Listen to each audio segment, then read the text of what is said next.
I just got done at the gym. It's a rainy morning, chilly morning. You can see the gym right there behind me. I did cardio, I did abs, I did 45 minutes of treadmill walk. I'm at 6,100 steps for the day. It's 7:40 a.m. But I'm making this video because something interesting happened this morning. And I think there's a good lesson here. So this morning, last night I set my alarm for 4:25. This morning I wake up after my alarm goes off.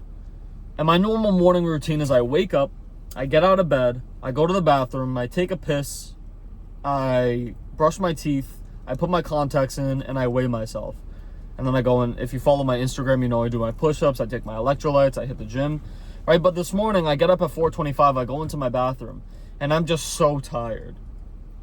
I just feel exhausted. Even though I got about 7 hours of sleep, maybe a little less, I just felt exhausted. Not only did I feel exhausted, but my back was destroyed. Yesterday I hit Romanian deadlifts on my hamstring and glute day. And so that really targets your erectors, the muscles that run up and down your spine. So my back was destroyed. 105-pound dumbbells in each hand.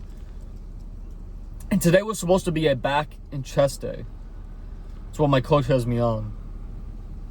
But I woke up this morning, I go in my bathroom, and I don't turn the lights on. The reason I don't turn my lights on is because I'm contemplating if I should go back to sleep or not. I'm telling myself I'm exhausted. I'm telling myself today was supposed to be back day anyways, so I can just take a rest day today and I can just hit back tomorrow when my back is better. So I had the excuses to go back to bed. And I go into my bathroom, I don't turn the lights on because I know if I flip the lights on, the light is going to shine into my eyes and then I'm going to have to stay up, basically. And I didn't want to make a decision yet. I wanted to sit in my bathroom, and the weaker side of me wanted me to go back to bed. The weaker side of me wanted to go back into comfort. But what I thought about, the decision or the thought process that helped me make the decision of staying up, right now I said it's 7:40 a.m. I just finished up my workout. It was about an hour and a half long. The reason I was able to stay up is because I thought about my future. And I'm not talking like years down the line, like my dream life or whatever, like that's important, but I was thinking about like these next few weeks, these next few days, or even just today, like these next few hours. And the thought that kept me up was how hard would making hard decisions be, fulfilling promises I made to myself. How hard would that be if I went back to sleep right now? And the reason I had that thought is because I know how important self-trust is. And if you procrastinate these hard decisions, all you're doing is weakening your self-trust. And when you weaken your self-trust by skipping out on the promises you made to yourself in one area of your life, maybe it's your fitness, maybe if it's your job, it's your business, it's your relationships, it's whatever, it has a negative ripple effect into everything else. Because you have one self-trust. You have one spectrum of self-trust. You have weak self-trust on this side, strong self-trust on the other. And it doesn't matter where you fall on this spectrum in one area of life. It applies to everything else. And so in order to be the person who can make a promise to himself and feel 100% certain in his ability to complete that task or fulfill the commitment, you have to be the person that also fulfills the commitments. When he said he was going to wake up at 4:25 and he wakes up at 4:20, you have to stick to your word always or never. You can't pick and choose what you decide to fulfill the commitments of, fulfill the promises of. And so the reason I decided to stay up is because, one, I committed to myself that I was going to wake up at 4:25, and two, I knew that if I didn't wake up, if I didn't stay up, if I didn't go hit this workout or at least go to the gym and do something, that next decision, today when I say I'm going to sit down and do this work, it's going to be a lot easier to not go on my phone and scroll because I made the hard decision, because I fulfilled the commitment. So self-trust is like this meter that you fill up, or this spectrum that you get stronger and stronger and stronger. And it applies everywhere. But if you're procrastinating, if you're saying, oh, I want this, but let me wait till this time, or let me wait till things are right, or let me just scroll on my phone because the pain of starting, the discomfort of starting, the stress that I'd feel if I just started is too much. So let me just scroll on my phone and numb that pain. No, bro. Get that out of your head. All you're doing is ruining your life. Quite literally, you are ruining your life by not fulfilling the commitment you made to yourself. I don't care where it is. I don't care what segment of your life it applies to. If you destroy your self-trust in one segment, it applies everywhere else. And that's why you see so many people that are good with their fitness that are able to do so many other great things. It's because they develop their self-trust. Think about it like this. My business, I started Better Lifestyle 365. It's an online fitness coaching business, the best in the world. If you go on my Instagram, click on my highlighted story, it says clients with a up emoji. Insane testimonials, insane before and afters. And I'm going to have to make a different folder because there's so many. Each of them are different people. And there's like 100 stories stored in there. And so I was able to build this business not because I knew the secret method or I just figured it out. It was because I applied the same logic and the same self-trust and the same lessons I learned in my fitness journey to my business. And that's how I was able to get to where I am today, but also go where I'm going to go. Because I truly can't stress enough how helpful it was that I had this fitness transformation. It was so helpful. Not only did it change my mindset, it changed my physique, obviously, it changed my confidence, but it also gave me so many valuable lessons, so much history, so much data to look back on that I can apply into everything else I want in my life. And so when you procrastinate, when you don't fulfill the commitment you made to yourself, all you're doing is hurting yourself. All you're doing is ruining your life. And it's not that you're just wasting time. It's not just that. It's that you're making it significantly harder for future you to fulfill the commitment he made to himself. That's what you're doing. Make future you proud. Don't make him hate you.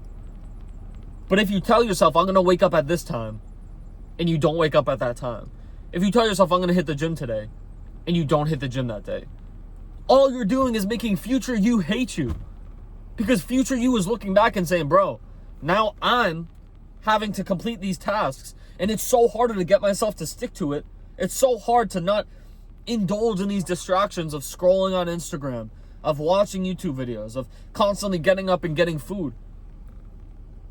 Future you hates you because you're not fulfilling the commitment you made to yourself. And the best way to succeed is to ask yourself, what would future me want me to do right now? That is like the number one mental framework to operate in. What would make future me proud? What would make, because oftentimes we know what the best decision is.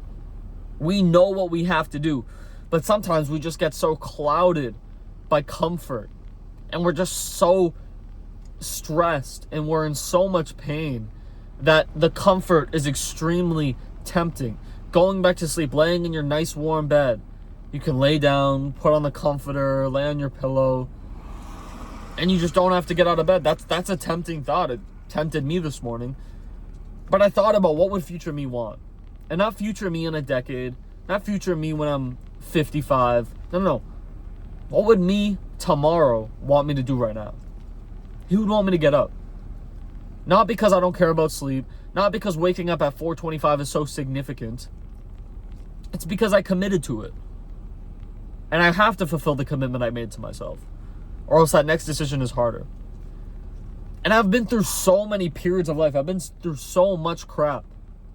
And so much of it was caused by me being superstitious about my future self. Superstitious. The same way people will think walking under a ladder will make something bad happen in their life, or seeing a black cat, or whatever all of these stereotypical superstitions are. That's how I felt about myself. I would constantly make commitments to myself and not fulfill them. And I didn't trust myself. I would say, okay, I'm going to go to the gym 3 times this week. I didn't trust myself. Maybe I trusted myself to do it one day. But I thought to myself, well, if I tell myself I'm going to the gym and then the time comes where it's time to go to the gym and I don't feel like going, do I really trust myself to go? I didn't have that trust. But now I do. If I tell myself I'm going to the gym, I'm going to the gym.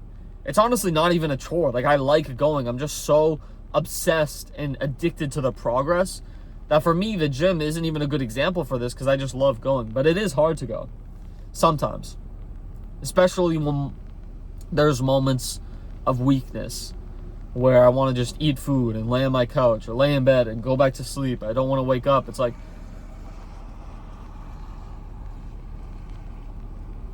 don't discount your self-trust. It is so important. People talk about discipline. Discipline's important.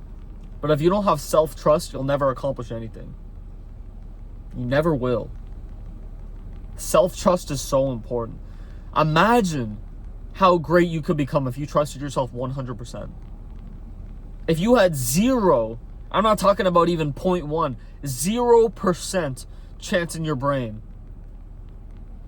that you were going to not fulfill the commitment you made to yourself. Imagine how great you could become if you said, I'm going to do something, and there wasn't a single fraction of a doubt in your brain that said, maybe I won't. Maybe I'll feel weak. Maybe I'll feel too comfortable to get up. Imagine how great you could become. Self-trust is so important. Yes, you need the right game plan. Yes, you need to work smart. But dude, if you trust yourself, think about the person you trust most in your life. Do you trust them more than you trust yourself? Maybe. Maybe not. If you do, imagine how great your life could become if you trusted yourself the same amount as you trusted them. It's life-changing stuff, dude. It's life-changing stuff, and that's why so many people are stuck. That's why so many people are just so addicted. They're just so they're slaves to their sin. They're slaves to their addiction. It's because their self-trust sucks. They don't trust themselves. They trust themselves as much as they trust their greediest, most gluttonous, laziest friend. Right? We all have friends like that. We all have people that we know that they may show up 20 minutes late when they said they were going to be there at 4 o'clock. They might be there at 4:20 or 4:30, or they may just ghost. They may make an excuse. We all know those people. But some people have self-trust that's even lower than their trust in their friends. Their least trustworthy friends. And so view yourself from a third-person perspective and be like, would I trust me? I said I was going to do this and I didn't do it. Would I trust myself? Probably not. That third-person perspective is so powerful.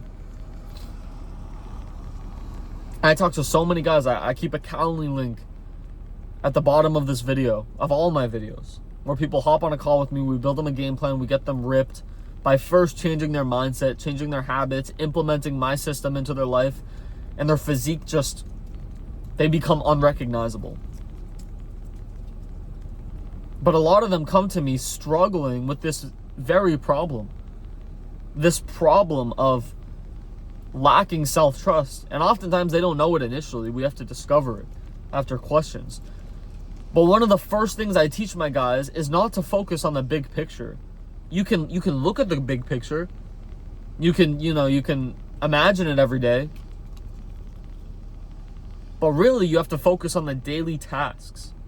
Because when you focus on the daily tasks, you become a lot less overwhelmed. And you also feel momentum because your self-trust is increasing day after day after day, task after task after task. And I'll tell you what I mean specifically. If someone comes to me and let's say they're 180 pounds at 5'10", but they're fat, They don't have abs. They don't have any muscle definition. They're fat and they want to get shredded. Instead of just putting a shredded physique on as their lock screen on their phone and saying, think about this every day. No.